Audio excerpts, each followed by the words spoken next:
सबसे पहले हम अगर यहाँ पर इकट्ठा हुए हैं तो इकट्ठा होने के पर्पस को हम जाने।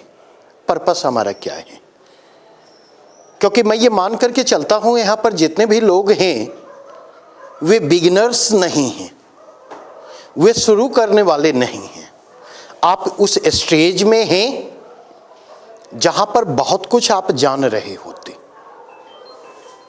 तो यहाँ पर हमारी जो भूमिका होनी है वो हमारी भूमिका पॉलिशिंग की होनी है।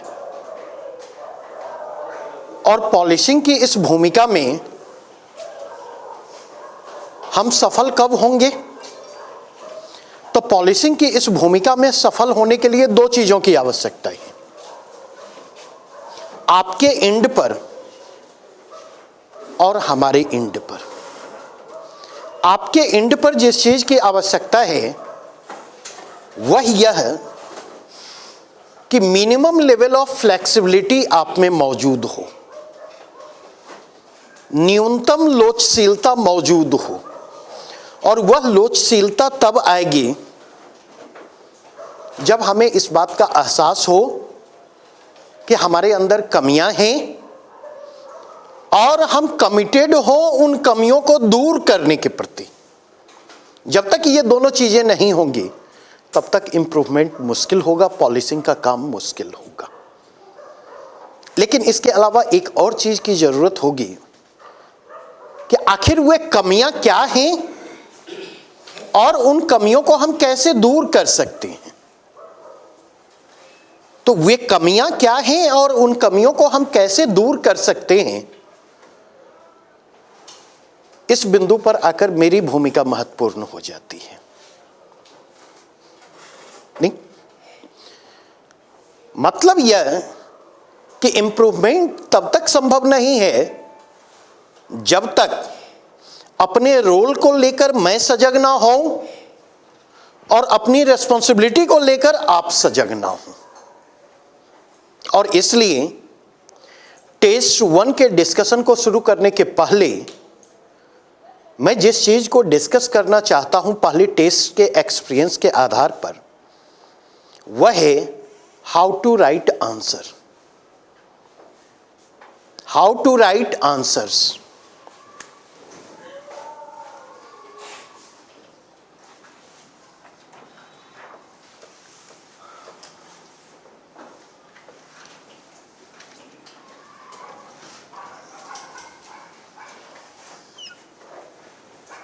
यह प्रश्न अत्यंत महत्वपूर्ण है क्योंकि मैंने देखा है अब तक मेरे ख्याल से 27 को जिन लोगों ने टेस्ट दिया था 2 लोगों की कॉपी मैं चेक नहीं कर पाया हूं और सारी कॉपी इवैल्यूएटेड हो चुकी है। उस इवैल्यूएशन के क्रम में हमने 2 चीजें महसूस की। पहली चीज यह कि कई लोग हैं जिनके पास कंटेंट का अभाव नहीं है, कंटेंट उनके पास मौजूद है, समस्या कंटेंट के फ्रंट पर नहीं है। तो समस्या किस फ्रंट पर है? तो समस्या कहीं ना कहीं प्रेजेंटेशन के फ्रंट पर है। समस्या कहीं ना कहीं डिमांड ऑफ क्वेश्चन को आइडेंटिफाई करने के स्तर पर है। और कई लोगों ने डिमांड ऑफ क्वेश्चन को अगर आइडेंटिफाई भी किया है तो उसको प्रॉपरली रिस्पॉन्ड कर पाने में असमर्थ रहे। जैसे दीपक को मैं रेफर करना चाहूंगा, कंटेंट के स्तर पर मुझे समस्या नहीं लगी। और आपका क्या नाम है? कृष्णकांत। कंटेंट के स्तर पर आप इनरिच्ड हैं, वहां समस्या उतनी नहीं है, थोड़ी बहुत तो वो चलती है। लेकिन कहीं ना कहीं प्रेजेंटेशन के फ्रंट पर काम करने की जरूरत है। तो इसलिए जो तरीका मैं आपको बतलाने जा रहा हूं आंसर राइटिंग के, ऐसा नहीं है कि वो एग्जामिनेशन हॉल में बैठ करके हम उस तरीके को अपना सकते। अगर उस तरीके को हमें रिस्पॉन्ड करना है तो उस तरीके को रिस्पॉन्ड करने के लिए आवश्यकता इस बात की है कि पर डे 1 से 2 प्रश्न को टाइम लिमिट के अंदर घर पर हम लिखने की कोशिश करें और 2 से 4 प्रश्नों को फॉर्मेट करने की कोशिश करें। आवश्यकता इस बात की नहीं है कि जो आंसर हमने लिखा है उस आंसर को जाकर के हम किसी से इवैल्यूएट करवाएं। इसकी आवश्यकता उतनी मैं नहीं महसूस करता। आप खुद बैठें, आप खुद अपने आंसर को लें, आप खुद अपने आंसर को रिव्यू करें और रिव्यू करते हुए आइडेंटिफाई करने की कोशिश करें क्या चीज, कौन सी चीजें इसमें इंक्लूडेड होनी चाहिए और कौन सी चीजें इसमें एक्सक्लूडेड होनी चाहिए। इससे क्या होगा कि धीरे धीरे practice makes a man perfect. तो अगर पर डे इसको फॉलो अप करने की कोशिश करते तो आपके लिए चीजें कंपैरेटिवली आसान होंगी। नहीं, अगर हम सोचते हैं कि हम एग्जामिनेशन हॉल में बैठेंगे और उस फॉर्मूले को अडॉप्ट करने की कोशिश करेंगे तो यह संभव नहीं होगा।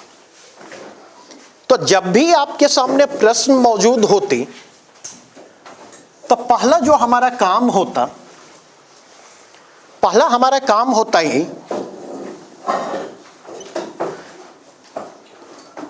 प्रश्न की मूल मांग को पहचानना।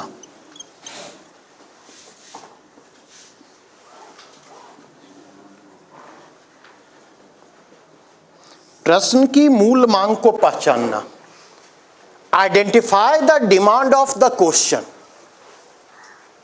क्योंकि हमेशा ध्यान रखें, उत्तर लेखन की प्रक्रिया भी 2 चरणों में चलती है। उत्तर लेखन जो है, फर्स्ट स्टेज में एक मानसिक तैयारी है और फिर उस मानसिक तैयारी को हम व्यावहारिक धरातल पर उतारने की कोशिश करते। तो उत्तर लेखन की जो मानसिक तैयारी है, उसमें हम प्रश्न जो हमारे सामने मौजूद है, प्रश्न को हम टुकड़ों में ब्रेक करते हैं और प्रश्न को टुकड़ों में ब्रेक करते हुए डिमांड ऑफ क्वेश्चन को आइडेंटिफाई करने की कोशिश करते। और हमेशा ध्यान रखें कि अगर आपने डिमांड ऑफ क्वेश्चन को आइडेंटिफाई कर लिया तो हाफ द बैटल ओन, आधी लड़ाई आप जीत चुके हैं आंसर लिखना स्टार्ट करने के पहले। और डिमांड ऑफ क्वेश्चन को अगर हमने आइडेंटिफाई नहीं किया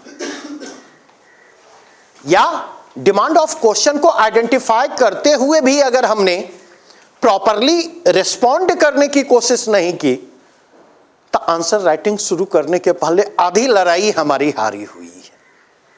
तो पहला काम जो हमें करना है वह है डिमांड ऑफ क्वेश्चन को आइडेंटिफाई करना। सेकेंड स्टेज में जब हम जाते हैं, हमने डिमांड ऑफ क्वेश्चन को आइडेंटिफाई कर लिया। प्रश्नों के कंटेक्स्ट में मैं डिस्कस करूंगा। एट प्रेजेंट क्वेश्चन नंबर 1 मैं लेता हूं जो 1857 के रिवोल्ट पर है कि सन 1857 का विद्रोह 19वीं सदी के पूर्वार्ध के दौरान अपनाई गई औपनिवेशिक नीतियों के प्रति भारतीय प्रतिक्रिया है और अपनी तमाम सीमाओं के बावजूद औपनिवेशिक सत्ता के प्रति भारतीय प्रतिरोध की परंपरा में एक महत्वपूर्ण प्रस्थान बिंदु भी है। नहीं, यही क्वेश्चन है, समीक्षा करें। अब डिमांड ऑफ क्वेश्चन को आइडेंटिफाई करने की बात कर रहा तो जरा गौर करेंगे इस प्रश्न पर कि यह प्रश्न 1857 के रिवोल्ट पर है।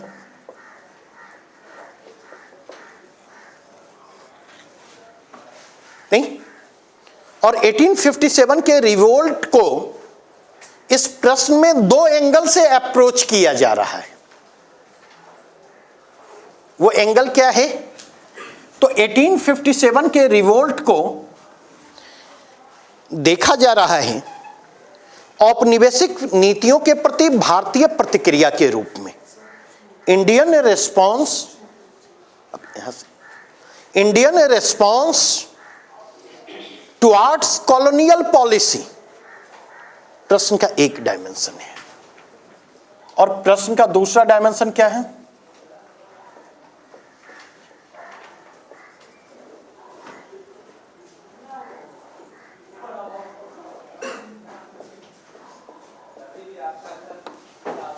ठीक है। और दूसरा डायमेंशन क्या है कि अपनी तमाम सीमाओं के बावजूद औपनिवेशिक सत्ता के भारतीय प्रतिरोधों की परंपरा में एक महत्वपूर्ण प्रस्थान बिंदु भी। तो प्रश्न का दूसरा डायमेंशन है a landmark in the history of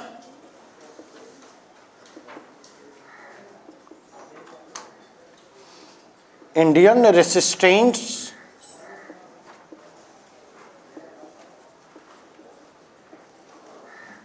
towards colonial power.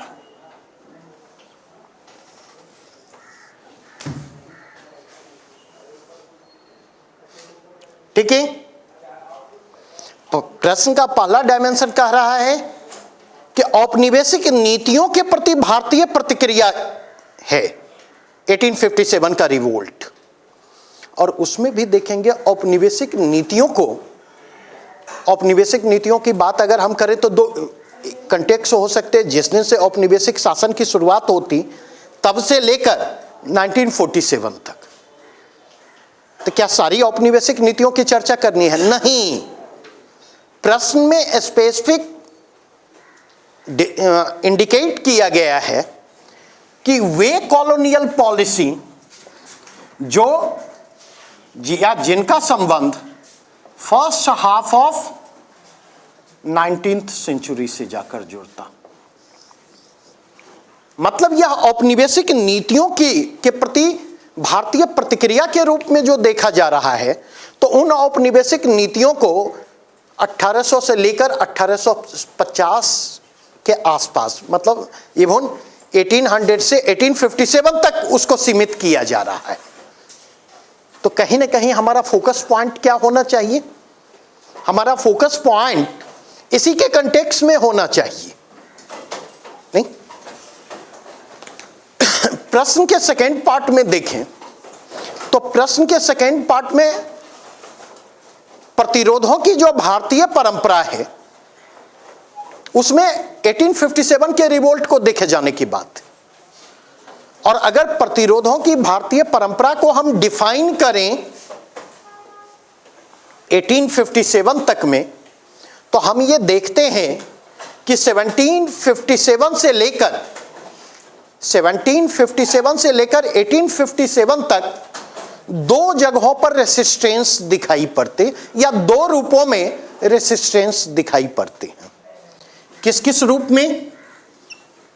तो अगर आप देखें, एक सिविल रिवेलियन के रूप में,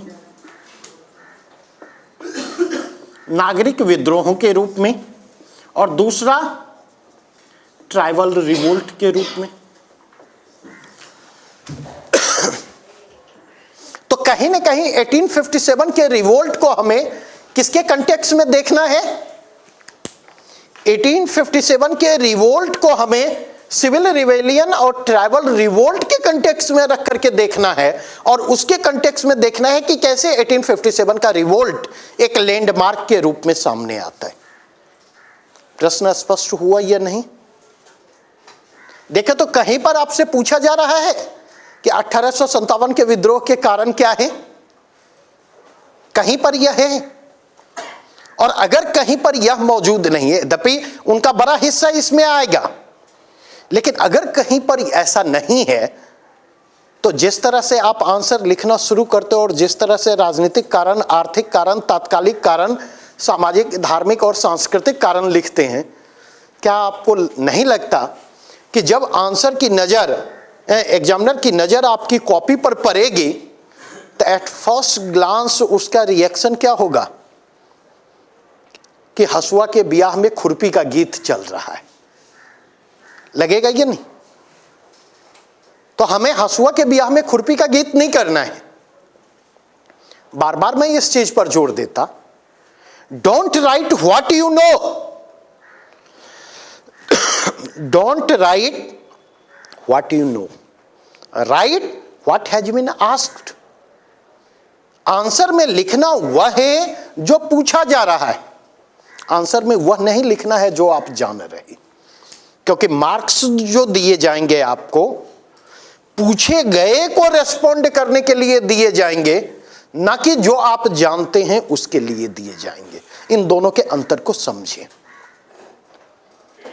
अधिकांश बच्चे आंसर लिखते वक्त इसके अंतर को नहीं समझ पाते।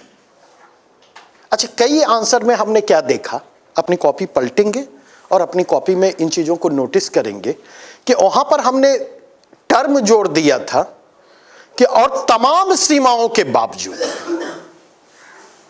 नहीं तो और तमाम सीमाओं के बावजूद, तो कई लोगों ने तमाम सीमाओं को पकड़ लिया और एक पैराग्राफ में उसको एलैबोरेट किया। नहीं, हमेशा ध्यान रखें, डिमांड ऑफ क्वेश्चन को जब आप रिस्पॉन्ड कर रहे होते ना, तो प्रश्न के टोन को समझने की जरूरत होती है। प्रश्न के टोन को समझना डिमांड ऑफ क्वेश्चन को आइडेंटिफाई करने के लिए बहुत महत्वपूर्ण होता। अगर आपने प्रश्न के टोन को समझा तो डिमांड ऑफ क्वेश्चन को जो आइडेंटिफाई करेंगे आप सही तरीके से करेंगे। और प्रश्न के टोन की अगर हमने गलत व्याख्या की तो उस स्थिति में हम परेशानी में आ जाएंगे। इसका मतलब जब हम कहते तमाम सीमाओं के बावजूद, ऐसा होने के बावजूद, नहीं तो इसका मतलब जो निगेट कर रहे हैं, बावजूद जो है उस निगेशन को कहीं ना कहीं ओवरलुक कर रहा है। वह निगेशन महत्वपूर्ण नहीं है, आगे के जो स्टेटमेंट हैं वो कहीं ज्यादा महत्वपूर्ण है। इतनी बातें स्पष्ट हुई। तो पहला हमने कहा कि सबसे पहले हम डिमांड ऑफ क्वेश्चन को आइडेंटिफाई करें। डिमांड ऑफ क्वेश्चन को हमने आइडेंटिफाई कर लिया, और डिमांड ऑफ क्वेश्चन को हमने आइडेंटिफाई कर लिया तो सेकेंड स्टेज में दूसरा काम जो हम करें, वो दूसरा काम हमारा क्या होगा?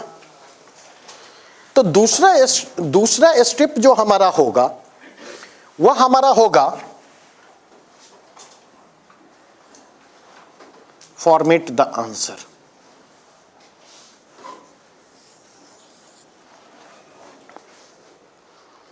Format the answer. अभी आंसर लिखना हम नहीं शुरू कर रहे, रफ वर्क या स्केच वर्क कर रहे हैं, नहीं। अब अगर हमें Indian response towards colonial policy, इस पर हमें चर्चा करनी है, तो किस किस कंटेक्स्ट में हम चर्चा कर सकते हैं? नहीं, जब कॉलोनियल पॉलिसी की हम बात करेंगे तो इकोनॉमिक पॉलिसी हो सकती, नहीं, सोशल एंड कल्चरल पॉलिसी हो सकती, उसका एक कंटेक्स्ट रिलीजन का हो सकता है, उसका एक कंटेक्स्ट पॉलिटिकल कंटेक्स्ट हो सकता, उसका एक कंटेक्स्ट एडमिनिस्ट्रेटिव कंटेक्स्ट हो सकता, नहीं, उसका एक कंटेक्स्ट मिलिट्रियल कंटेक्स्ट हो सकता है। इससे बाहर कुछ होगा नहीं। तो यहां पर हमने आइडेंटिफाई किया ये पांचों छह जो कंटेक्स्ट हैं, राजनीतिक कारण, मतलब राजनीतिक नीतियां, प्रशासनिक नीतियां, सैन्य नीतियां, आर्थिक नीतियां, सामाजिक सांस्कृतिक नीतियां, धार्मिक नीतियां। इन छह कंटेक्स्ट में हमने कॉलोनियल पॉलिसी किस प्रकार डिसकंटेंट को जन्म दे रहा है और वह डिसकंटेंट किस प्रकार 1857 के लिए एक फेवरेबल ग्राउंड निर्मित कर रहा है, इसको हम दिखाने की कोशिश करेंगे। मतलब सारी चीजें तैयार हैं आंदोलन के लिए। आवश्यकता किस चीज की है? आवश्यकता एक चिंगारी की है, आवश्यकता आग लगाने वाले की है। पेट्रोल भी मौजूद है, पेट्रोल भी मौजूद है, पराली भी सूखी हुई मौजूद है, नहीं, माचिस भी मौजूद है। कोई उठे और माचिस की तिली को घिस के पराली से टच करवा दे, पेट्रोल उसमें छिटा हुआ है, नहीं। तो इसको हमने आइडेंटिफाई किया। सेकेंड पार्ट में हम जब मूव करते तो सेकेंड पार्ट में हम मूव करेंगे तो हमने फॉर्मेट, ये डिमांड ऑफ क्वेश्चन हमारे सामने है। अब उस डिमांड ऑफ क्वेश्चन को हमें रिस्पॉन्ड करना है और हमें ये देखना है कि अब तक जो नागरिक विद्रोह हुए, अब तक जो जनजातीय विद्रोह हुए, उन विद्रोहों से 1857 का रिवोल्ट जो है किन किन मायनों में अलग है, क्यों उसे हम एक महत्वपूर्ण प्रस्थान बिंदु के रूप में देख रहे हैं। क्या वाकई 1857 का जो रिवोल्ट है वह नागरिक विद्रोहों और जनजातीय विद्रोहों को राष्ट्रीय आंदोलन से जोड़ने वाली एक कड़ी के रूप में सामने आता है। बातें स्पष्ट हुई या नहीं? नहीं, यह प्रथम, अब देखें लिखने का तरीका क्या है। यह आरसी मजुमदार ने कहा फर्स्ट वार ऑफ इंडिपेंडेंस, यह फर्स्ट हो या ना हो, वार ऑफ इंडिपेंडेंस हो या ना हो, फर्स्ट हो या ना हो, नेशनल हो या ना हो, वार ऑफ इंडिपेंडेंस हो या ना हो, नहीं, लेकिन इन दोनों को जोड़ने वाली कड़ी के रूप में तो इसको देखा ही जा सकता है, और यही 1857 को लैंडमार्क के रूप में स्थापित करता हुआ था। क्लियर? तो यहां पर हमने क्या किया, हमने जो डिमांड ऑफ क्वेश्चन को आइडेंटिफाई किया है दो पार्ट में, उसको हमने फॉर्मेट किया उसके हिसाब से। सेकेंड स्टेज में हमने फॉर्मेट किया। अब फॉर्मेट करने के बाद अगेन अब हमें जो काम करना है वह क्या करना है, अब उस फॉर्मेट के प्रति हमारा रिस्पांस क्या होगा। तो उस फॉर्मेट के प्रति हमारा जो रिस्पांस होगा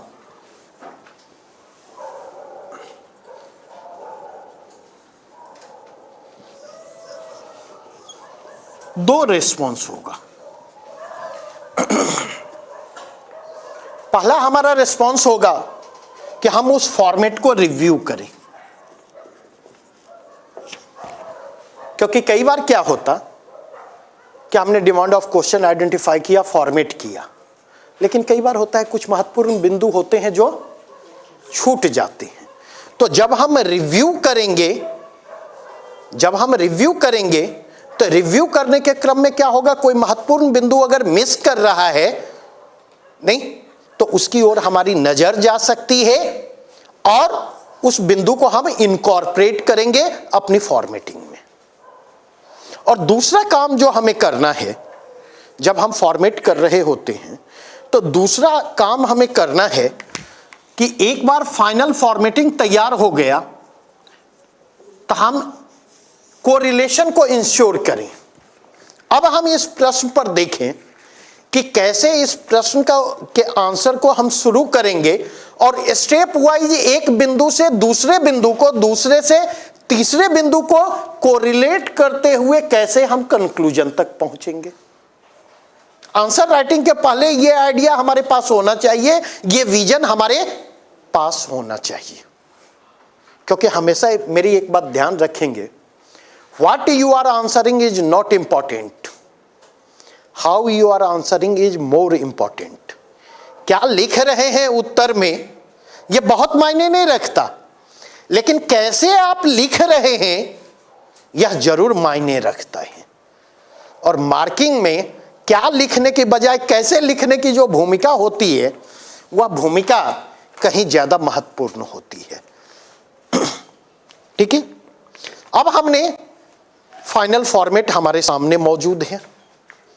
जब फाइनल फॉर्मेट हमारे सामने मौजूद होता तो अब हम आंसर लिखने की ओर बढ़ते, और जब हम आंसर लिखने की ओर बढ़ते तो अगली समस्या हमारे सामने क्या इमर्ज करती है। जितनी कॉपी है मैं आपको सजेस्ट करता हूं एक दूसरे की कॉपी को भी देखें, एक दूसरे के आंसर को भी आप पढ़ने की कोशिश करें। और मैक्सिमम लोग जो लिखते हैं, मैं लाइन रेफर कर रहा और आप मिलाने की कोशिश करेंगे कि 1857 का विद्रोह आधुनिक भारत के इतिहास में एक महत्वपूर्ण प्रस्थान बिंदु है। विभिन्न विद्वानों ने इसकी प्रकृति के विषय में भिन्न भिन्न बातें कही हैं, नहीं, और पता चला फिर आप, कोई इसको सिपाही विद्रोह कहता है, कोई इसे सिपाही विद्रोह कहता है, तो कोई इसे क्रांति के रूप में देखता है, कोई इसे राष्ट्रीय स्वतंत्रता संग्राम के रूप में देखता है, तो कोई इसे ईसाइयों के विरुद्ध धर्म युद्ध के रूप में देखता है। अब देखें तो ये स्टाइल है या नहीं। थीम आप नजर दौड़ाएं आप अपने आंसर पर, अंतर दिखना चाहिए ना। अगर किसी को 38 नंबर के एक क्वेश्चन में किसी को 20 देना है नहीं और किसी को 25 देना है, तो क्यों हम 20 दे रहे हैं और क्यों हम 25 दे रहे हैं, इसका फर्क स्पष्ट होना चाहिए या नहीं? यह फर्क किन चीजों से स्पष्ट होगा? यह फर्क इस बात से स्पष्ट होगा कि क्वेश्चन को रेस्पॉन्ड करने का उसका तरीका क्या है। एकदम मैकेनिकल तरीके से कहीं से उठाया, रट लिए। अब बस नजर पड़नी चाहिए कि 1857 के विद्रोह पर प्रश्न है, उसके बाद जो कुछ रटा है उसको कॉपी पर वोमिट कर देना है, नहीं? या फिर उसको 25 मार्क्स और 27 मार्क्स मिलने चाहिए जिसने जो कुछ पढ़ा है, जो कुछ जाना है, जो कुछ समझा है, उसको प्रश्न की मांग के अनुरूप ढालने की कोशिश की है, प्रश्न की मांग के अनुरूप उसको प्रस्तुत करने की कोशिश की है। मार्क्स किसको मिलने चाहिए? मेरी बातें समझ रहे हैं या नहीं? तो चौथा जो बिंदु है, हाउ टू स्टार्ट आंसर।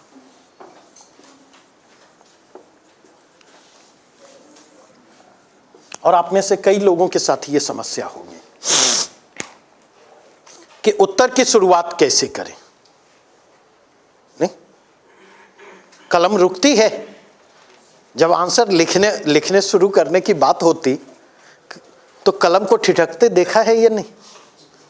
नहीं, कलम क्यों ठिठकती है? रीजन क्या कारण है कि यह प्रश्न हमारे लिए यक्ष प्रश्न बन जाता है कि कहां से शुरू करें? सोचा है इस बिंदु पर? इसके पीछे कई सारे रीजन होते। अगर प्रश्न की मांग को हम नहीं समझ रहे तो कभी भी हम प्रश्न की मांग को ध्यान में रखते हुए उत्तर की शुरुआत नहीं कर सकते। एक रीजन। दूसरा रीजन जिसके कारण हमारे हाथ ठिठकते हैं वह यह कि हम सोचते हैं ऐसा आंसर लिखे ना कि देखने वाले का मन प्रसन्न हो जाए, देखने वाला वाह वाह कर उठे। और ऐसा कोई आंसर नहीं होता, ऐसा कोई आंसर नहीं होता। नहीं, तो जब हम बहुत ज्यादा, और ऐसा हम इसलिए सोचते, या तो हम इमेज कॉन्शियस होते हैं या हम परफेक्शन की तलाश में होते। या तो इमेज कॉन्शियस होते या परफेक्शन की तलाश में होते, या खुद को एक्सप्रेस करने की बजाय हम इंप्रेस करने की कोशिश में लगे होते। यहां पर ध्यान रखें, हमें एक्सप्रेस करना है, हमें इंप्रेस नहीं करना है।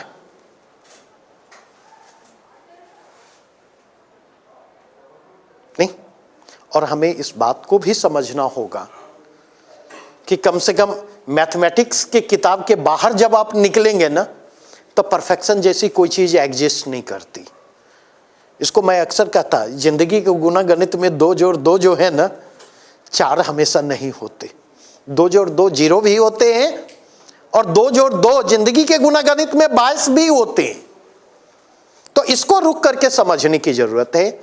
We can lead towards perfection but we can't be perfect. We can lead towards perfection, हम परफेक्शन की ओर बढ़ सकते हैं, हम लगातार इंप्रूव कर सकते हैं, लेकिन हम कभी परफेक्ट नहीं हो सकते। इस चीज को समझने की जरूरत है।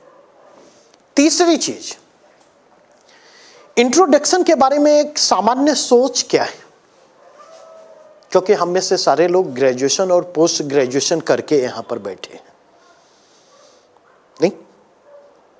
नहीं, ग्रेजुएशन या पोस्ट ग्रेजुएशन नहीं, और बहुत अंतर मैं नहीं मानता दोनों में। तो वहां पर इंट्रोडक्शन के संदर्भ में जो धारणा है वह क्या है? वहां पर इंट्रोडक्शन के संदर्भ में धारणा यह है कि पहला पैराग्राफ जो इंट्रोडक्टरी पैराग्राफ होना चाहिए, एक तो धारदार होना चाहिए, आकर्षक होना चाहिए, और उस पूरे पैराग्राफ में हम उत्तर का बैकग्राउंड निर्मित करते आते। और अक्सर आप गौर करेंगे जो बैकग्राउंड हम निर्मित करते हैं उसका डायरेक्ट क्वेश्चन से कोई संबंध नहीं जोड़ता है। जो बैकग्राउंड हम इंट्रोडक्टरी पैराग्राफ में हम लिखते हैं उस इंट्रोडक्टरी पैराग्राफ का डायरेक्ट आंसर से कोई लेना देना नहीं होता। रियल सेंस में हमारे आंसर की शुरुआत कहां से होती है? रियल सेंस में हमारे आंसर की शुरुआत जो है दूसरे पैराग्राफ से होती है। And at the same time हमारा आंसर कहां समाप्त होता? सेकेंड लास्ट पैराग्राफ पर हमारा आंसर जाकर समाप्त हो जाता है। क्योंकि लास्ट पैराग्राफ में हम क्या करते, सेकेंड पैराग्राफ से सेकेंड लास्ट पैराग्राफ तक हमने जो कुछ लिखा है उसको एक बार फिर से इकट्ठा करके क्या करते, दोहराने की कोशिश करते दिखाई पड़ते। ऐसा होता है या नहीं? अगर इंट्रोडक्शन का यह मतलब है, अगर कंक्लूजन का यह मतलब है, तो मैं एक लाइन में कहूंगा नो इंट्रोडक्शन नो कंक्लूजन। ना ऐसे इंट्रोडक्शन की जरूरत है ना ऐसे कंक्लूजन की जरूरत है। बातें समझ में आई या नहीं? मतलब यह कि जब आप आंसर लिखना शुरू कर रहे हैं तो अपने आंसर की शुरुआत आप वहीं से करें जहां पर प्रश्न समाप्त हो रहा है। अपने आंसर की शुरुआत वहीं से करें जहां पर आपका प्रश्न समाप्त हो रहा है। नंबर 1। नंबर 2, जब इस पूरे प्रोसेस से, फॉर्मेटिंग और रिव्यू ऑफ फॉर्मेटिंग के प्रोसेस से आप गुजरेंगे ना, ठीक है, तो आंसर जब आप लिखना शुरू करेंगे तो ऑटोमेटिकली आप किधर बढ़ते चले जाएंगे? अपने कंक्लूजन की तरफ बढ़ते चले जाएंगे। हर पिछला पैराग्राफ अगले पैराग्राफ को कंक्लूजन की तरफ धकेलता हुआ दिखाई पड़ेगा, नहीं? और उस स्थिति में लास्ट पैराग्राफ जो होगा वो ऑटोमेटिकली कंक्लूडिंग रिमार्क में तब्दील हो जाएगा। क्लियर? तीसरी बात, इसके माध्यम से जो बात मैं कहना चाहता, how to start and how to conclude, इन बिंदुओं को मैंने डिस्कस किया। इसके माध्यम से जो मैं कहना चाहता वह है अवॉइड रिपीटेशन।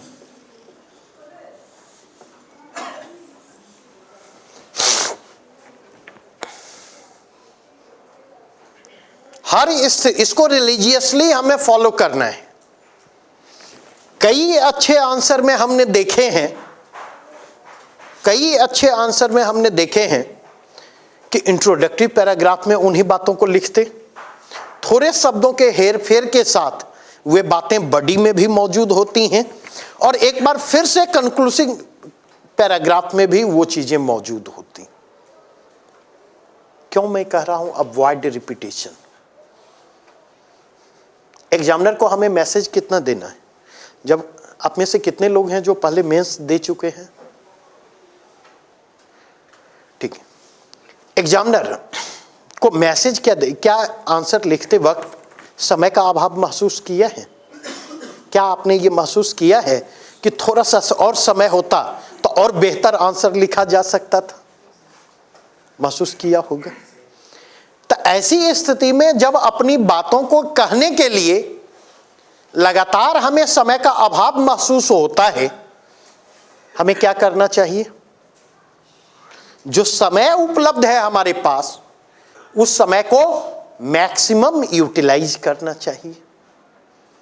और उस समय का मैक्सिमम यूटिलाइजेशन कब संभव होगा?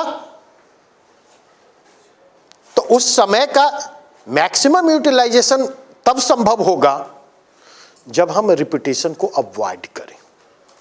क्योंकि हमेशा ध्यान रखें, एग्जामिनर को हमें मैसेज देना है कि कहने के लिए बहुत सारी बातें हैं, लेकिन सारी बातें इतने कम समय में कही नहीं जा सकती हैं।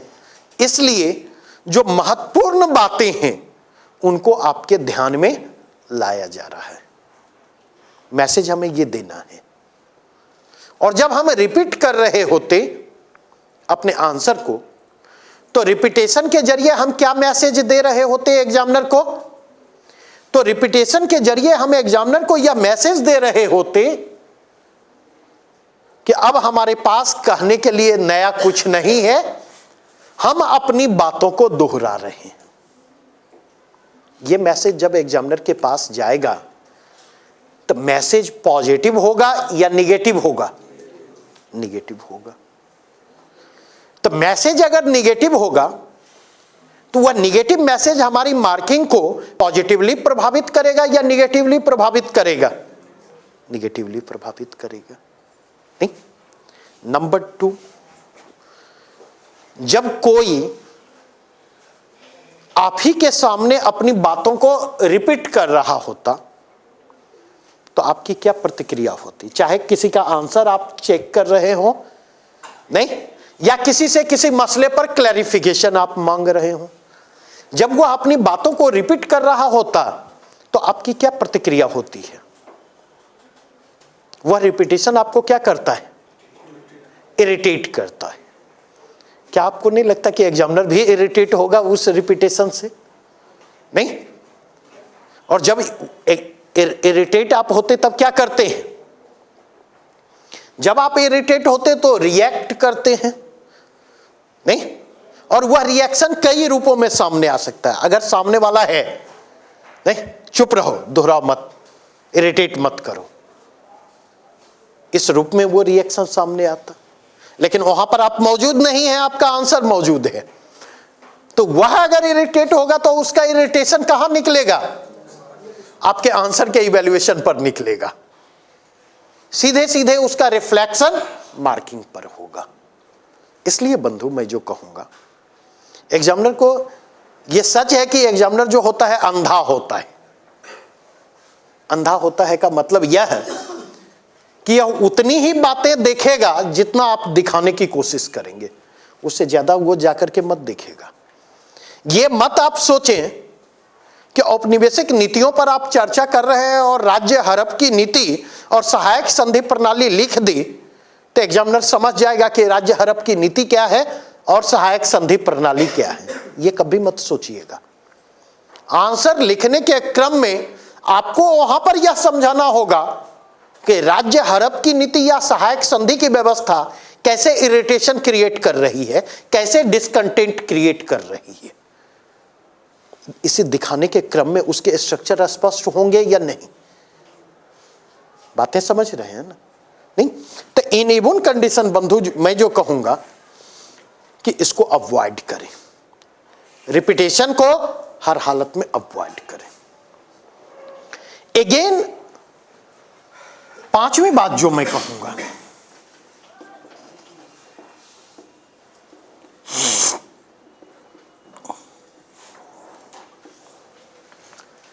एक प्रश्न मैंने दिया था, विस्तार से मैं चर्चा करूंगा।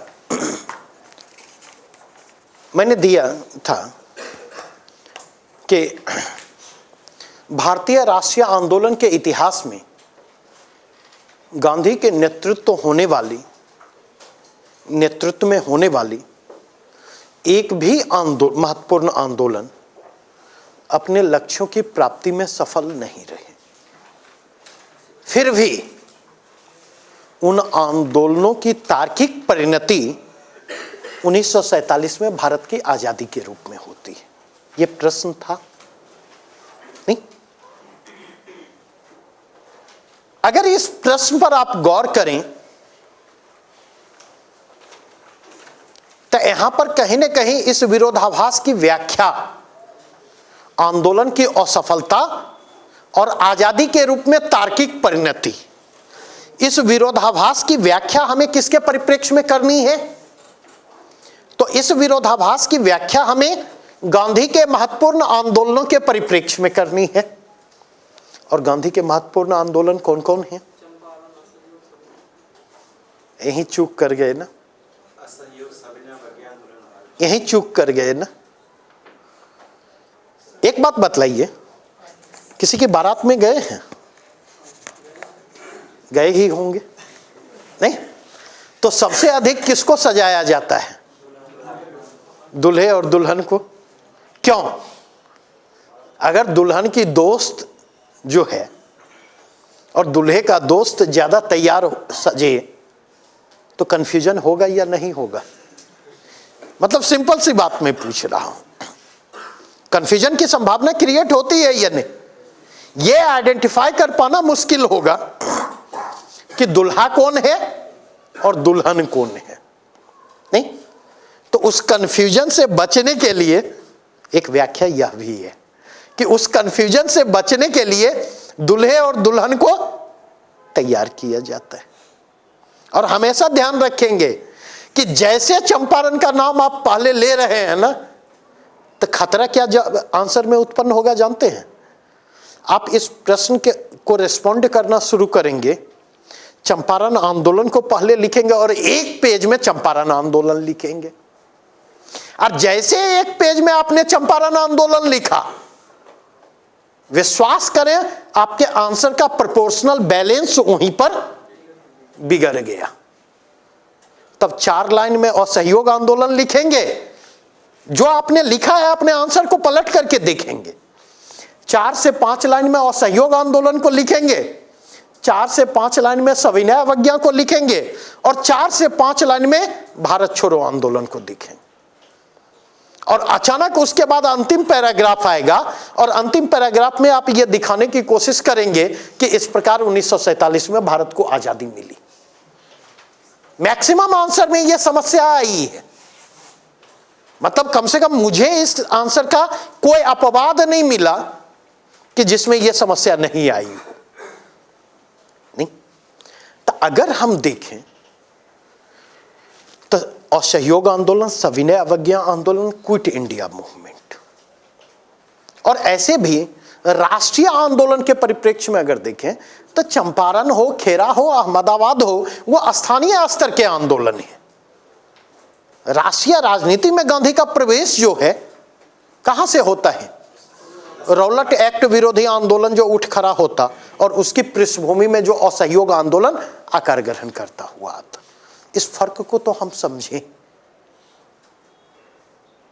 तो जो बातें मैं कहना चाह रहा इस चर्चा के माध्यम से, कि जब आप आंसर लिख रहे होते तो तथ्यों के सापेक्षिक महत्व का ख्याल रखें। तथ्यों के सापेक्षिक महत्व का ख्याल रखें, इसका मतलब क्या है? इसका मतलब यह है कि कौन से तथ्य अपेक्षाकृत अधिक महत्वपूर्ण है, कौन से तथ्य अपेक्षाकृत कम महत्वपूर्ण है और कौन से तथ्य जो गौण है। जो अपेक्षाकृत अधिक महत्वपूर्ण तथ्य हैं उनको अपने आंसर में हम विस्तार से जगह देंगे। जो अपेक्षाकृत कम महत्वपूर्ण तथ्य हैं वहां पर हम इंडिकेटिव थोड़ा सा होंगे, और जो गौण तथ्य हैं अगर हमारे पास समय नहीं है तो उनकी चर्चा से हम क्या करेंगे? परहेज करने की कोशिश करेंगे। क्लियर? तो आंसर राइटिंग के लिए बंधु 3 चीजों की जरूरत होती। नंबर वन इंफॉर्मेशन की जरूरत होती है। नंबर 1 इंफॉर्मेशन की जरूरत होती है। नंबर 2 आंसर राइटिंग के लिए अंडरस्टैंडिंग की जरूरत होती है। जो मैंने कहा कि डिमांड ऑफ क्वेश्चन को आइडेंटिफाई करें, डिमांड ऑफ क्वेश्चन को आइडेंटिफाई करना आसान नहीं है। डिमांड ऑफ क्वेश्चन को आइडेंटिफाई करना जो है मुश्किल है। और क्यों डिमांड ऑफ क्वेश्चन को आइडेंटिफाई करना मुश्किल है? इसलिए क्योंकि अगर आपके पास इंफॉर्मेशन नहीं है, अगर आपके पास अंडरस्टैंडिंग नहीं है, नहीं, और जब मैं अंडरस्टैंडिंग की बात कर रहा तो उस अंडरस्टैंडिंग होगी तभी आपको तथ्यों के सापेक्षिक महत्व का अंदाजा होगा। Relative importance of the fact and figure, इसका एहसास तब होगा जब अंडरस्टैंडिंग आपकी होगी। और अगर ये तीनों चीजें हैं तो आपका कॉन्फिडेंस लेवल क्या होगा? आपका कॉन्फिडेंस लेवल बेहतर होगा, नहीं? और कॉन्फिडेंस लेवल अगर बेहतर है तो आप डिमांड ऑफ क्वेश्चन को आइडेंटिफाई करने की स्थिति में होंगे, क्योंकि आपको विश्वास होगा कि हम इस प्रश्न को जिस नजरिए से अप्रोच कर रहे हैं वह नजरिया सही है। डिमांड ऑफ क्वेश्चन को आइडेंटिफाई करने में हमसे गलतियां नहीं सकती हैं, हमसे चूकें नहीं हो सकती। क्लियर? नंबर 2, दूसरी चीज, जितने लोग यहां पर बैठे हुए हैं, जो कॉपी मैंने इवैल्यूएट की है, उस इवैल्यूएशन के आधार पर बात करूं, उस इवैल्यूएशन के आधार पर मैं बात करूं, तो मैं आप सबको 3 कैटेगरी में कैटेगराइज कर सकता हूं। एक, जिनके पास इंफॉर्मेशन है, जिनके पास इंफॉर्मेशन है। सेकेंड, जिनके पास इंफॉर्मेशन के साथ साथ अंडरस्टैंडिंग भी है, लेकिन उन दोनों में बैलेंस नहीं है। और तीसरी कैटेगरी उनकी होगी जिनके पास पर्याप्त इंफॉर्मेशन भी है और जिनके पास पर्याप्त अंडरस्टैंडिंग भी है। तो जो फर्स्ट स्टेज ऑफ राइटिंग होती है ना, जब उत्तर लेखन के पहले चरण में हम होते हैं, तो आप देखेंगे हमारे आंसर में इंफॉर्मेशन के इनपुट ज्यादा होते हैं, अंडरस्टैंडिंग जो होती है कम होती है, एनालिसिस क्या होता है, कम होता है। जब फर्स्ट स्टेज से सेकेंड स्टेज की ओर बढ़ते हैं, तो जब फर्स्ट से सेकेंड स्टेज की ओर बढ़ते हैं, तो उस स्थिति में देखेंगे इंफॉर्मेशन और अंडरस्टैंडिंग के बीच एक घालमेल वाली स्थिति दिखाई पड़ती, लेकिन संतुलन का अभाव होता है। ठीक है, क्योंकि हम इंफॉर्मेशन के भी आग्रह को रखने की कोशिश करते और हम वहां पर अंडरस्टैंडिंग के आग्रह को भी लेकर चलने की कोशिश करते। लेकिन थर्ड स्टेज में जब हम पहुंचते हैं, थर्ड स्टेज में जब हमारी राइटिंग पहुंचती है, तो थर्ड स्टेज में अंडरस्टैंडिंग सेंटर में होती है और अंडरस्टैंडिंग को सेंटर में रखते हुए इंफॉर्मेशन को हम यूज करते हैं अपनी जरूरत के हिसाब से। इंफॉर्मेशन की उससे अधिक अहमियत नहीं होती। अहमियत किसकी है? अंडरस्टैंडिंग की है। अहमियत किसकी है? एनालिसिस की है। नहीं? तो मैक्सिमम लोग फर्स्ट स्टेज में हैं, कुछ लोग सेकेंड स्टेज में हैं और उनमें भी कुछ सेकेंड स्टेज के अपर ब्रिंक पर हैं। तो हमें जो कोशिश करनी है, अगले लगभग 3 महीने का जो हमारा प्रोग्राम है, 3 महीने के इस प्रोग्राम के जरिए हमें कोशिश करनी है कि हम अपनी अभी राइटिंग के जिस भी स्तर पर हों, आंसर राइटिंग के जिस भी स्टेज में हों, हम अपने आंसर राइटिंग को इस थर्ड स्टेज तक ले जाने की कोशिश करें। क्लियर? कोई डाउट इसमें? आंसर राइटिंग से रिलेटेड और कोई भी दुविधा हो और कोई भी कुछ पूछना चाहते हो तो पूछ लें यहीं पर, किसी भी प्रकार की क्वेरी हो। सर, उसमें इंग्लिश वर्ड यूज अवॉइड करें। सर, उसको देवनागरी लिपि में नहीं लिख सकते? देखें, अगर उसके लिए हमारे पास उपलब्ध है विकल्प, तो अनड्यू हम क्यों उलझे? ठीक है, मतलब आ रहा हूं। लेकिन मान लीजिए जो टेक्निकल टर्म है, जैसे साइंस एंड टेक में हो सकते, इकोनॉमी में हो सकते, ठीक है, कुछ टेक्निकल टर्म, ज्योग्राफी में कुछ टेक्निकल टर्म हो, थोड़ा सा पेशेंट रहे। जल्दबाजी आपको हो सकती है, मुझे नहीं रहती। ठीक है, एक टेस्ट के डिस्कशन में एक के बजाय 2 भी दिन लग जाए तो मुझे हिचकते नहीं देखेंगे। मैं बड़ी तसल्ली से आगे बढ़ता हूं और प्रश्न को मैं अवॉइड नहीं करता, प्रश्न को मैं एंटरटेन करने में विश्वास करता हूं। ठीक है, तो टेक्निकल टर्म अगर हमारे पास हैं और हमें बेटर अल्टरनेटिव नहीं मिल रहा है, तो उस स्थिति में हम उसको यूज कर सकते हैं। लेकिन वहां पर हम रोमन की बजाय हम किसको यूज करें? देवनागरी को यूज करें। अब मान लीजिए मुद्रास्फीति है, नहीं, हिंदी में भी मुद्रास्फीति भी आप यूज कर सकते, इन्फ्लेशन भी यूज कर सकते, कोई दिक्कत नहीं है, दोनों हम यूज करें, किसी भी प्रकार की कोई दिक्कत नहीं है, ठीक है। लेकिन सवाल यहां पर यह उभर कर सामने आता, जब इन्फ्लेशन के लिए मुद्रास्फीति मौजूद है तो हम क्यों इन्फ्लेशन यूज करें? हम लोग भी यूज करते हैं क्योंकि, लेकिन एक व्यावहारिक समस्या भी समझें कि अब ना हम लोग हिंदी के दौर में रह गए हैं, ना हम लोग इंग्लिश के दौर में रह गए हैं, हम लोग इंग्लिश के दौर में आ गए हैं। तो इंग्लिश के इस दौर में ना इस टेम्पटेशन को चेक कर पाना, या उससे आगे मैं कहूँगा कि अंग्रेजी शब्दों से परहेज कर पाना, बोलचाल से लेकर के लेखन तक, यह अब बहुत मुश्किल होता जा रहा है। तो ये उनका वाइडर एक्सेप्टेंस है जिसके आधार पर आपको निर्णय लेना है। क्लियर? हाँ, कुछ पूछ रहे थे सर। अंत में निष्कर्ष लिखते समय किन किन शब्दों का इस्तेमाल करना चाहिए? इसका भी लिखते हैं ना, इस प्रकार से हम देखते हैं। पूर्णतः, पूरी तरह से सही, पूरी तरह से गलत, ऐसे शब्दों से बचें। ऐसा प्रतीत होता है, ऐसा कहा जा सकता है। इस आधार पर यह निष्कर्ष निकाला जा सकता है, संक्षेप में, मुख्तसर, स्पष्टता।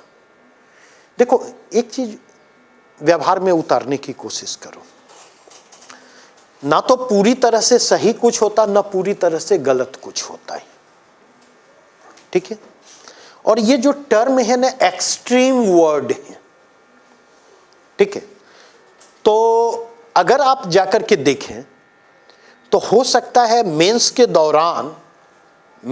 दौरान इसका एहसास आपको ना हो, लेकिन जब आप इंटरव्यू दे रहे होते हैं, इंटरव्यू के क्रम में ऐसे एक्सट्रीम शब्दों का प्रयोग करते हैं, तो जब काउंटर क्वेश्चन आपके सामने आते हैं ना, तो उस काउंटर क्वेश्चन को टैकल करना आपके लिए मुश्किल हो जाता है, ठीक है। और अगर थोड़ा सा मॉडरेट शब्दों का प्रयोग करते, लहजा आपका मॉडरेट होता है, तो जो काउंटर क्वेश्चन आपके सामने आता है, उस काउंटर क्वेश्चन के साथ एडजस्ट कर पाना आपके लिए कंपैरेटिवली आसान हो जाता है। एक चीज। दूसरी चीज जो मैं कहना चाहता कि मान लीजिए मैं या आप, हम में से कोई भी अगर कोई कंक्लूजन ड्रॉ कर रहा है, तो हमारी और आपकी कंक्लूजन ड्रॉ करने की एक सीमा है या नहीं है? वो सीमा क्या है? हमारी जानकारी। जहां तक हमारी जानकारी है वहां तक के आधार पर हम वो कंक्लूजन ड्रॉ कर रहे हैं। ऐसा संभव है या नहीं कि कुछ चीजें ऐसी हो जिनकी जानकारी हमारी या आपके पास ना हो? अगर ऐसी चीजों की जानकारी हम या आप तक पहुंचती है तो कंक्लूजन को रीड्रॉ करने की जरूरत होगी या नहीं? कंक्लूजन को रिव्यू करने की जरूरत होगी या नहीं? और वो रिव्यू कब संभव होगा? जब मिनिमम लेवल ऑफ फ्लेक्सिबिलिटी हम में मौजूद हो, जब इस बात को हम समझते हो।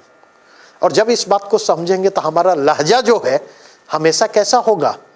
हमारा लहजा हमेशा मॉडरेट होगा। क्लियर? और कुछ? हाँ हाँ, बोलिए।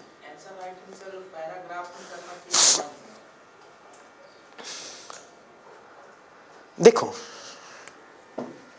नेचर ऑफ एग्जामिनेशन के हिसाब से तुम देखो, 3 स्टेजेस तुम्हारे एग्जामिनेशन के हैं।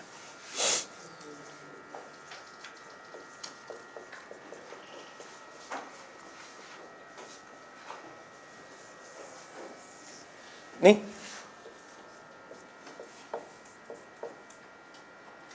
PT, mains, interview. इन तीनों एग्जामिनेशन में कोई अंतर है या नहीं? क्या अंतर है तीनों एग्जामिनेशन में? पहला फैक्चुअल है, दूसरा एनालिटिकल। अगर हम देखें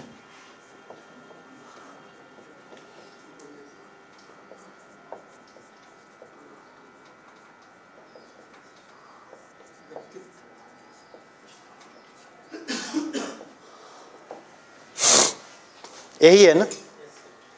नहीं, एक लाइन में कहें, एक लाइन में हम कहें तो पीटी का जो नेचर होता है, पीटी जो होता है वो कहीं ना कहीं टेस्ट ऑफ नॉलेज है एक तरह से। मेंस जो है उसका एक्सटेंडेड फॉर्म है टेस्ट ऑफ नॉलेज का, क्योंकि टेस्ट ऑफ नॉलेज में, पीटी में सेंटर में क्या होता है? फैक्ट होता है, कंसेप्ट पेरिफेरी पर होता नहीं। लेकिन मेंस में जैसे आप पहुंचते हैं, मेंस भी टेस्ट ऑफ नॉलेज है, लेकिन उसके सेंटर में फैक्ट की बजाय क्या होता? कंसेप्ट होता है, एनालिसिस होता है नहीं, क्योंकि एनालिसिस का संबंध कॉन्सेप्ट से जाकर जुड़ता, अंडरस्टैंडिंग से जाकर जुड़ता। फैक्ट का रोल वहां पर क्या हो जाता है? सपोर्टिव हो जाता है, होता है या नहीं? लेकिन इसके साथ साथ यह जो है आपके एक्सप्रेस करने की क्षमता को भी टेस्ट करता है नहीं। आप अपनी बातों को, आप जिन बातों को जान रहे हैं उनको प्रभावी तरीके से रख पाने की स्थिति में है या नहीं, इसका टेस्ट कहां पर होता? मेंस में होता है नहीं।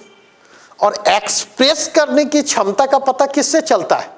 पॉइंट 1, पॉइंट 2, पॉइंट 3, पॉइंट 4 में चलता है, या एक्सप्रेस करने की आपकी क्षमता का पता तब चलता है जब आप कोरिलेशन में चीजों को रख करके देखते हैं, कोरिलेशन में चीजों को रख करके देखने की कोशिश करते। कब पता चलता है? 2 या 4 फैक्ट हैं, कैसे आपने उनको शब्दों में पिरोया है, एक दूसरे के साथ इंटररिलेट करते हुए, कोरिलेट करते हुए। ठीक है? तो अगर आप देखें तो मैं प्रीफर करता हूं मेंस की राइटिंग में पैराग्राफ वाइज राइटिंग, मेरे लिए प्रीफर्ड चॉइस होता, नंबर 1। नंबर 2, ये पहले से निर्धारित ना करें कि हमें पैराग्राफ वाइज राइटिंग करनी है या पॉइंट फॉर्म में राइटिंग करनी है नहीं। क्योंकि मान लीजिए किसी रिपोर्ट पर प्रश्न पूछा जा रहा, रिपोर्ट के मुख्य अंश पर प्रश्न पूछे जा रहे, तो मुझे लगता है वो पॉइंट फॉर्म में लिखना ज्यादा बेहतर होगा। लेकिन अगर प्रश्न एनालिटिकल है, विश्लेषणात्मक है, तो वहां पर पैराग्राफ फॉर्म में बढ़ना ज्यादा बेहतर होगा। क्लियर? वेट, क्यों इतनी इंपेशेंट होती हो? थोड़ा धैर्य रखो ना।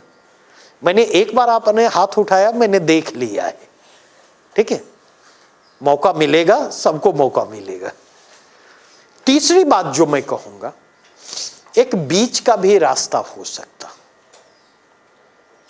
बीच का भी रास्ता हो सकता है। हम पैराग्राफ फॉर्म में मूव करें नहीं, पर जिस कॉन्सेप्ट को लेकर के आ रहे, जब उनके आधारों की चर्चा कर रहे हैं तो उसको पॉइंट फॉर्म में ले लें। बातें स्पष्ट हुई या नहीं? तो इससे थोड़ा सा मुझे लगता है इसके जरिए बेटर एडजस्टमेंट संभव है और विजिबिलिटी भी उसकी बढ़ जाती है। क्लियर? हाँ, अब बोलिए। सर, अगर समय कम है, क्वेश्चन लिखना है, हाँ, किस तरह से? समय कम बच रहा है, क्वेश्चन पूरा लिखना है, हाँ, तो किस तरह? अब इसका क्या तरीका बतलाऊं? हाँ, आपने तो चारों ओर से मुझे बांध दिया, चारों ओर से वर्चुअली बांध दिया है आपने मुझे, नहीं? और इस प्रश्न का उत्तर मैं दे चुका। प्रश्न छोड़ करके आना, आधा लिखना पैराग्राफ फॉर्म में लिखने, आधा उत्तर लिखना, वह बेहतर है, या पॉइंट फॉर्म में ही लिखें लेकिन पूरा आंसर लिखें, वह बेहतर है? नहीं, लेकिन यहां पर मैं आपके इंटेंशन को क्वेश्चन करना चाहूंगा। इंटेंशन यह है कि आपने तो पहले मान लिया कि प्रश्न छूटने की स्थिति में है, और अगर पहले आपने मान लिया कि प्रश्न छूटने की स्थिति में है, तो आप विश्वास करें प्रश्न छूटने की स्थिति एग्जामिनेशन हॉल में पैदा होगी ही होगी। और अच्छा किया आपने यह प्रश्न पूछ लिया। जिन लोगों ने टेस्ट दिया है, एक बात मुझे समझ में नहीं आई कि पता नहीं, मुझे लगता है थोड़े से वो मेरे प्रति सहानुभूतिशील थे, संवेदनशील थे, क्योंकि उन्होंने सोचा कि अगर पूरा का पूरा क्वेश्चन पेपर रिस्पॉन्ड करूं तो सर की परेशानियां बढ़ सकती हैं, नहीं तो एक बीच का रास्ता निकाला जाए, नहीं आधे प्रश्नों को लिखा जाए, आधे प्रश्नों को छोड़ दिया जाए, ताकि सर के लिए भी चीजें सुविधाजनक हो और हमारे लिए भी चीजें सुविधाजनक हो। ऐसा क्यों किया? रीजन कुछ तो रीजन होंगे इसके। पूरे पेपर को आपने रिस्पॉन्ड क्यों नहीं किया? और कुछ?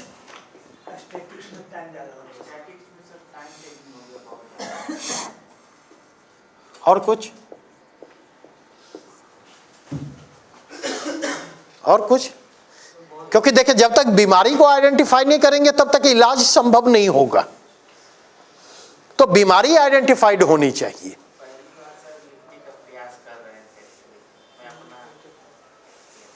शादी करने जाएंगे तो पहली बार जाएंगे या कई प्रैक्टिस के बाद जाएंगे? ये बतलाइए। जिंदगी में बहुत काम पहली बार करना। मोदी जी भी पहली बार प्रधानमंत्री बने थे, ठीक है, और नेहरू जी भी पहली बार ही प्रधानमंत्री बने थे।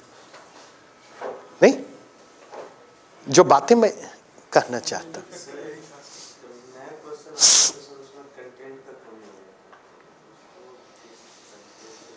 ये एक अलग प्रश्न है।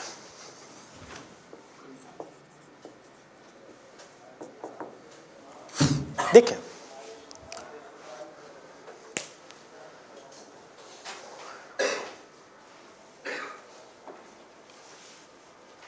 हमेशा ध्यान रखें, टाइम मैनेजमेंट में समस्या क्यों आती है? कभी इस बिंदु पर सोचा है?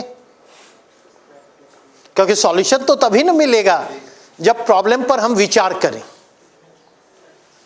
क्यों समस्या आती है टाइम मैनेजमेंट को लेकर के? एक दो सवाल में, शुरू के सवाल में ज्यादा टाइम लगता क्यों ज्यादा लगते हैं? है, इस वजह से फिर हाँ हाँ, समझ गया, क्यों ज्यादा लगते हैं। बेहतर लिखने की कोशिश में। देखिए, दो चीजें होती हैं, ठीक है। पहली चीज, जब हम स्टार्ट कर रहे होते पेपर लिखना, नहीं तो स्टार्ट कर रहे होते, देखते क्रिकेट वगैरह खेला है, क्रिकेट या फुटबॉल, तो खिलाड़ी खेलने के लिए मैदान में उतरने के पहले वार्म अप होते हैं, नहीं तो ऐसे वार्म अप का स्कोप एग्जामिनेशन हॉल में नहीं होता है। तो कहीं ना कहीं अगर आप देखें, जब हम आंसर लिख रहे होते तो स्टार्टिंग फेज में हमारी स्पीड थोड़ी सी धीमी होती है, नहीं वो सब पर लागू होता।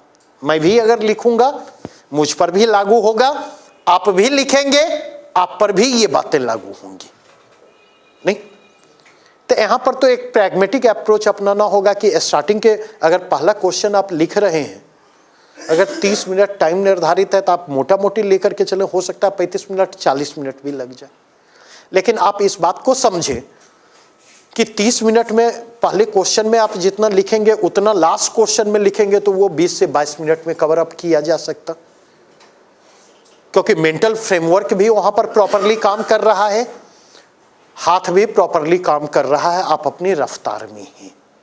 तो एक तो इसको लेकर थोड़ा व्यावहारिक नजरिया आपको रखना होगा। दूसरी चीज जो समस्या आती है, देखिए संतुलन बिगड़ने के पीछे रीजन यह है, मुझे लगता दो सोचें काम कर रही होती, क्योंकि हमारा स्कूलिंग और हमारा कॉलेज इस तरह से हुआ है जहां पर टीचर ने हमें बार बार समझाया है कि शुरुआती क्वेश्चन जो लिखते हो उन प्रश्नों को शुरू में लिखो जो तुम बहुत बढ़िया तरीके से जानते हो, क्योंकि वो एग्जामिनर का इंप्रेशन बनाता है और वो इंप्रेशन आगे के प्रश्नों में भी कंटिन्यू करता है। तो अगर ये बातें आपके दिमाग में हो तो इसको बाहर निकाल दें, क्योंकि वो स्कोप यहां पर आपके पास नहीं है।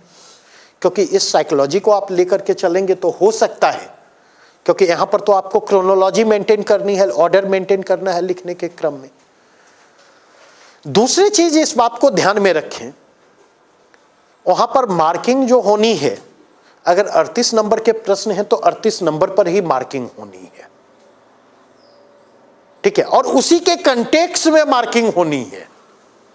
पीछे क्या आपने लिखा या आगे क्या लिखने जा रहे, वहां पर आपकी मार्किंग प्रभावित नहीं होने जा रही।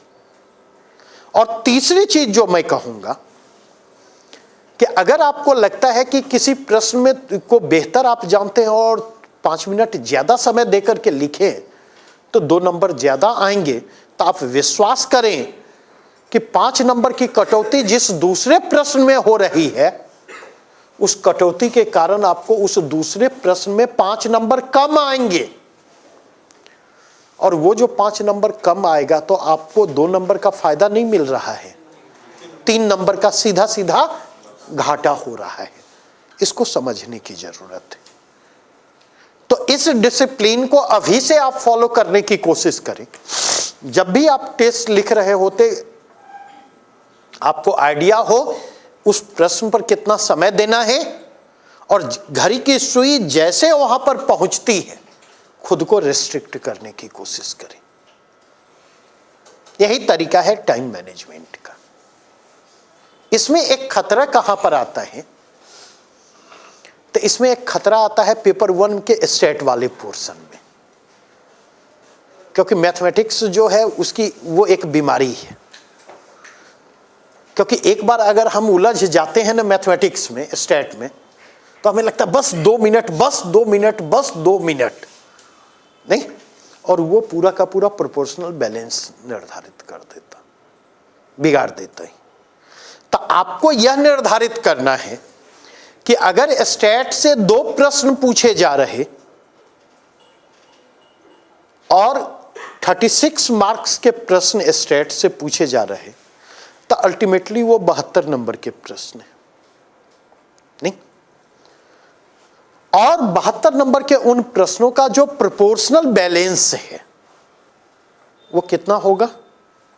आउट ऑफ, अगर देखें 300 के आपके एक पेपर होंगे, नहीं, 300 के एक पेपर में 78 marks, that will be near about 22-23%, नहीं, तो आप 180 मिनट का 22% जो होगा, 18 दूनी 36, 3 39 से 40 मिनट निर्धारित कर लें स्टेट के लिए, और ये निर्धारित कर लें इसमें जितना हुआ उससे ज्यादा नहीं देना है समय। मेरी बातें समझ रहे हैं? अगर इस डिसिप्लिन को आपने मेंटेन कर लिया पेपर में, भले जो छूट रहा है छोड़ दीजिए, जो छूट रहा है आप छोड़ दीजिए, ठीक, लेकिन अगर आपने ये मेंटेन कर लिया तो कम से कम जो 6 प्रश्न आगे लिखने हैं आपको, उनको आप बेहतर तरीके से लिख पाने की स्थिति में होंगे। वहां पर मैनेजमेंट की समस्या नहीं आएगी, और टाइम मैनेजमेंट ना हो पाने के कारण प्रश्न छूटने की स्थिति उत्पन्न नहीं होगी। नहीं, एक लाइन में मैं कहूं, चाहे वो प्रश्न हो या फिर व्यक्ति, चाहे वो प्रश्न हो या व्यक्ति, जो जितना डिजर्व करता है उससे ज्यादा कभी मत दे। जो जितना डिजर्व करता है उससे ज्यादा कभी मत दे, क्योंकि जब देंगे उससे ज्यादा तो वो प्रॉब्लम ही क्रिएट करेगा। घर के अंदर भी देख लें, समाज के अंदर भी देख लें, और देश में तो हम लोग देख ही रहे हैं, समझे? तो इस चीज को हम मेंटेन करने की कोशिश करें इन इवन कंडीशन। लेकिन एक और कारण है जिसके कारण आपने पेपर पूरा नहीं किया है। वो कारण आपने अब तक नहीं बतलाए, मैं बतला रहा हूं। मुझे लगता है आप में से अधिकांश लोग, कम से कम जिन लोगों ने फर्स्ट टेस्ट लिखा है, वो टेस्ट को गंभीरता से नहीं ले रहे हैं। वो टेस्ट को गंभीरता से नहीं ले रहे हैं। अगर उन्होंने टेस्ट को गंभीरता से लिया होता तो शायद इस टेस्ट के पेपर को आपने उसी तरह रिस्पॉन्ड किया होता जिस तरह बीपीएससी के एग्जामिनेशन हॉल में बैठकर आप पेपर को रिस्पॉन्ड करते।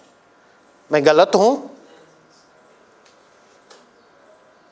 और अगर टेस्ट को गंभीरता से आप नहीं ले रहे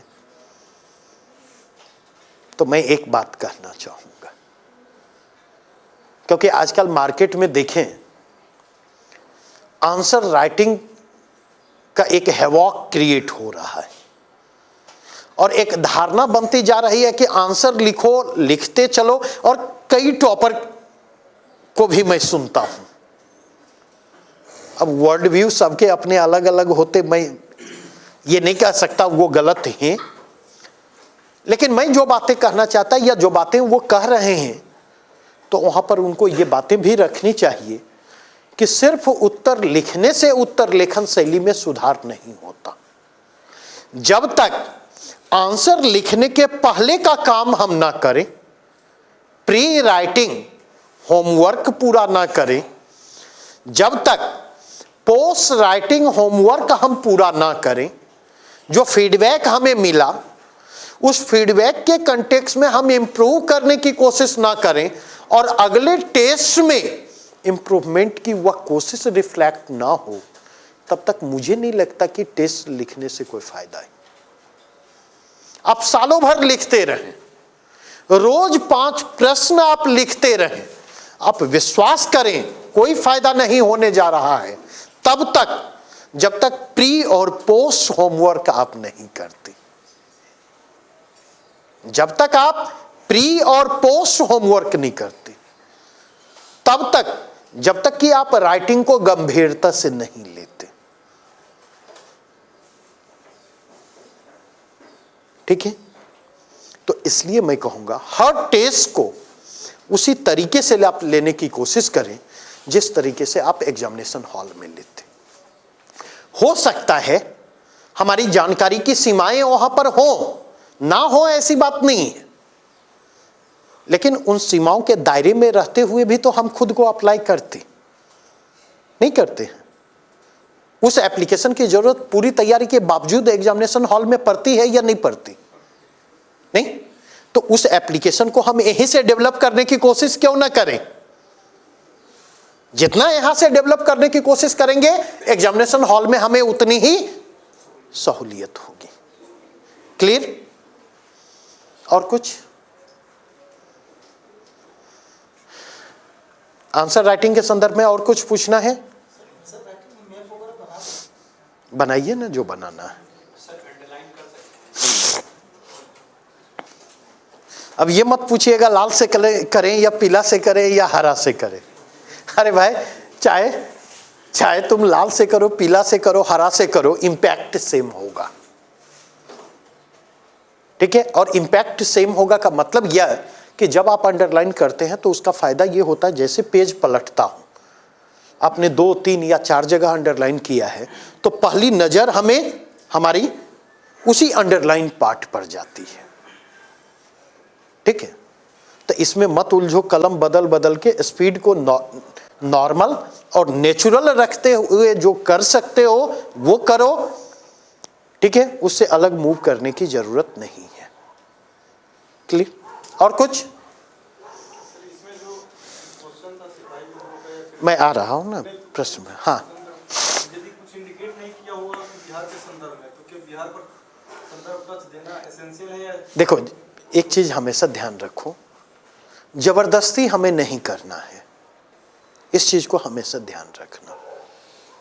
ठीक है? दूसरी चीज, मैं यहां से आगे बढ़ूं, एक प्रश्न आप सबसे पूछना चाहूंगा जिन्होंने भी फर्स्ट टेस्ट दिया है। फर्स्ट टेस्ट का पेपर कैसा लगा? और मुझे खुश करने के लिए नहीं बोलेंगे। ठीक है? फर्स्ट टेस्ट के पेपर आपने देखे, फर्स्ट टेस्ट के पेपर आपको कैसे लगे?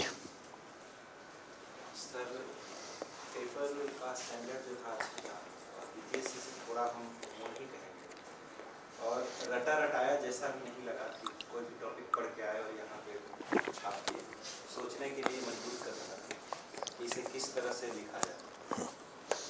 इसके पीछे विजन क्या काम कर रहा होगा? अगर जिसने भी पेपर तैयार किया, कोई एक विजन काम कर रहा होगा।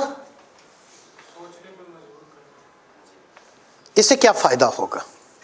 क्योंकि इस पेपर के प्रति एक प्रतिक्रिया यह भी है कि बीपीएससी इस तरह के प्रश्न नहीं पूछती है। नहीं, आप कहेंगे तो वो दूसरी प्रतिक्रिया मैं ही आपके सामने रखता हूं। बीपीएससी इस तरह के प्रश्न नहीं पूछती है, और जब बीपीएससी इस तरह के प्रश्न नहीं पूछती है तो अनावश्यक माथापच्ची करने का क्या फायदा है? यह सोच भी होगी ना, है ना? नहीं, तो इसलिए मैं जानना चाहता कि आखिर जिस किसी ने इस पेपर को तैयार किया है, इसके पीछे विजन क्या काम कर रहा है? क्योंकि देखें, आगे हम मूव करें, जिस पर्पस से टेस्ट सीरीज आप ज्वाइन कर रहे हैं वो पर्पस पूरा हो, उसका फायदा आपको मिले, इसके लिए जरूरी है उस विजन को जानना जिस विजन से ये टेस्ट सीरीज चलाया जा रहा है। उस विजन को समझना और उस विजन में आपका विश्वास, जब तक ये चीजें नहीं होंगी तब तक इस प्रोग्राम का फायदा आपको नहीं मिलेगा। वो विजन क्या है मैं जानना चाहता हूं। अंडरस्टैंडिंग तो विश्लेषण क्षमता को डेवलप।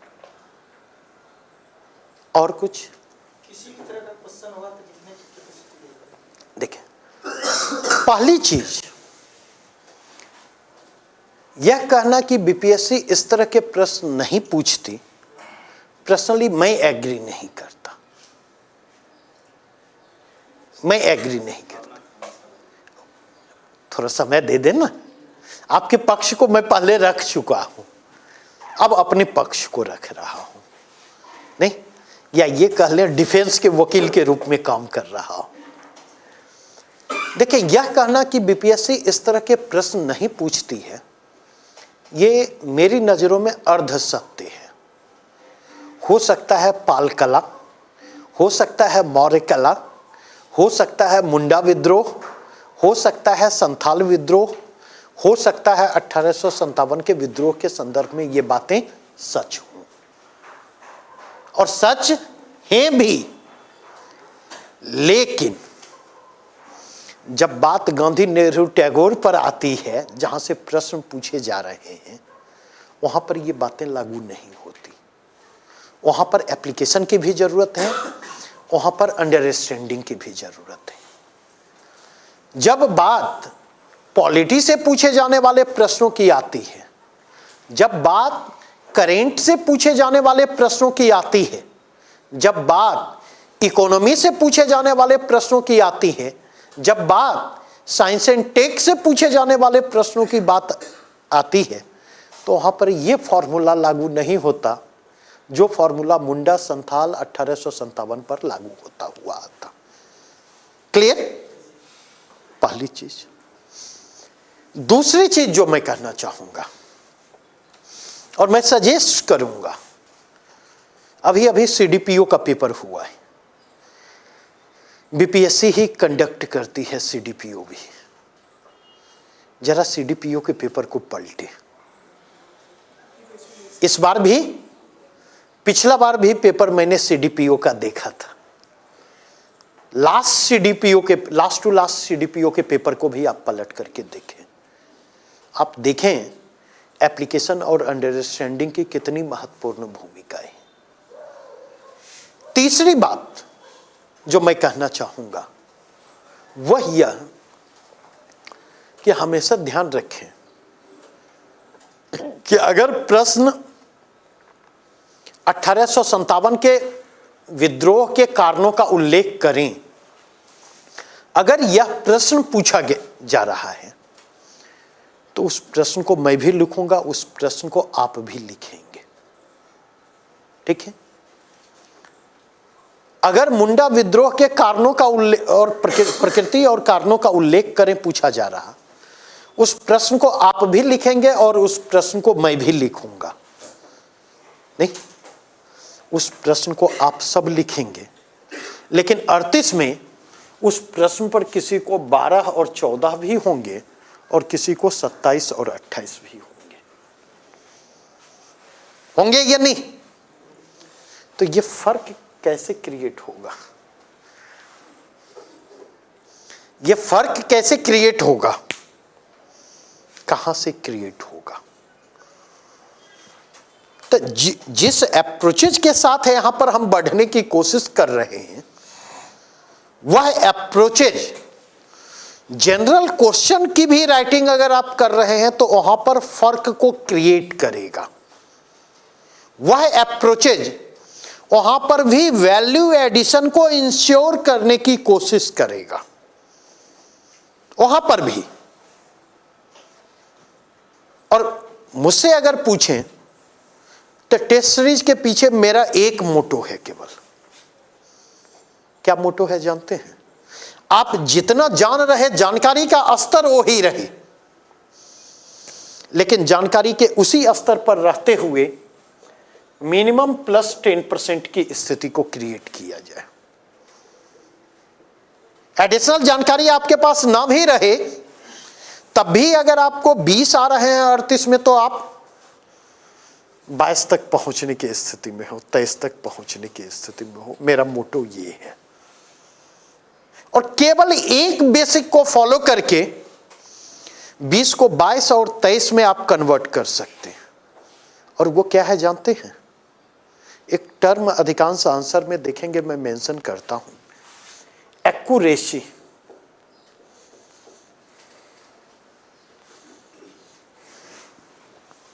अक्सर मैं यूज करता हूं मेंटेन एक्यूरेसी। और जब मेंटेन एक्यूरेसी की बात करता हूं मैं तो दो कंटेक्स्ट में एक्यूरेसी की बात करता। Accuracy at the level of content, जो कंटेंट हम दे रहे, जो इंफॉर्मेशन हम दे रहे हैं, तो उस इंफॉर्मेशन में एक्यूरेसी हो, अनड्यू इंफॉर्मेशन ना दें। उसी इंफॉर्मेशन की चर्चा करें जिसका सीधा सीधा प्रश्न से संबंध जोड़ता है। और दूसरा accuracy at the level of presentation. Presentation के स्तर पर भी एक्यूरेसी होनी चाहिए। और अगर इस एक्यूरेसी को केवल हम मेंटेन कर दें, 10% का फर्क हम आसानी से यहां से क्रिएट कर सकते। लेकिन जानते हैं डिसिप्लिन सबसे ज्यादा मुश्किल है। चाहे वो राइटिंग में डिसिप्लिन की बात करें, चाहे विचारों के धरातल पर अनुशासन की बात करें, या जीवन में डिसिप्लिन की बात करें, तो जिस एक चीज को आप आसानी से हासिल कर सकते, जिसे हम आसानी से इंश्योर कर सकते हैं अपने आंसर में, वो क्या है? क्योंकि इसके लिए कहीं बाहर जाने की जरूरत होगी एक्यूरेसी के लिए? नहीं, बस बेसिक को फॉलो करना है। जितना पूछा जा रहा है अपने आंसर को उसी के इर्द गिर्द रखना है, अपने प्रेजेंटेशन को उसी के इर्द गिर्द रखना है। क्लियर? और कुछ? टाइम लिमिट को फॉलो करें। और टाइम लिमिट को फॉलो करेंगे तो स्टैंडर्ड राइटिंग जो होगी, मुझे नहीं लगता 400-450 शब्दों से ज्यादा लिखा जा सकता।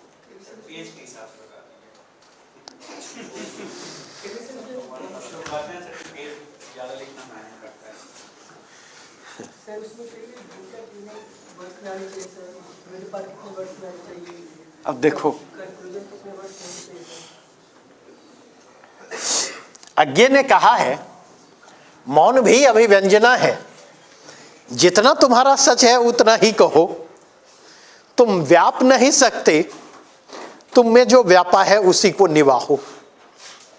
नहीं? किसी का एक पेज जो हम लोग यूनिवर्सिटी ऑफ दिल्ली में थे तो कई बार विशेषकर लड़कियों में ये चीज़ें देखते थे। अभी 40 से 45 मिनट हुए नहीं कि एडिशनल कॉपी की मांग शुरू हो जाती थी। तो हम लोग टेंशन में आ जाते थे कि भाई अभी हमारी 1/4 कॉपी भी पूरी नहीं हुई है, 1/4 कॉपी भी नहीं पूरी हुई है, और ये क्या लिख रही है और कौन ये जो है गति है। नहीं, तो जब नहीं रहा गया तो एक बार पीछे मुड़ के देखा, तो पीछे मुड़ के देखा तो देखा क्या, 3 लाइन में को 1 लाइन बनाया गया है और 1 लाइन में 3 से 4 वर्ड हैं। 1 लाइन में 3 से 4 वर्ड हैं। नहीं तो किस हिसाब से पेज बतलाऊं कितने पेज, क्योंकि किन्हीं के पेज 100 वर्ड से कम पर समाप्त होते, और कई लोग आप में से लिखते होंगे जिनके पेज जो हैं 200 वर्ड पर जाकर समाप्त होते। नहीं, कई लोग, मैं आंसर देख रहा हूं ना, तो उस पर मत जाएं, घड़ी की सुई पर नजर रखें।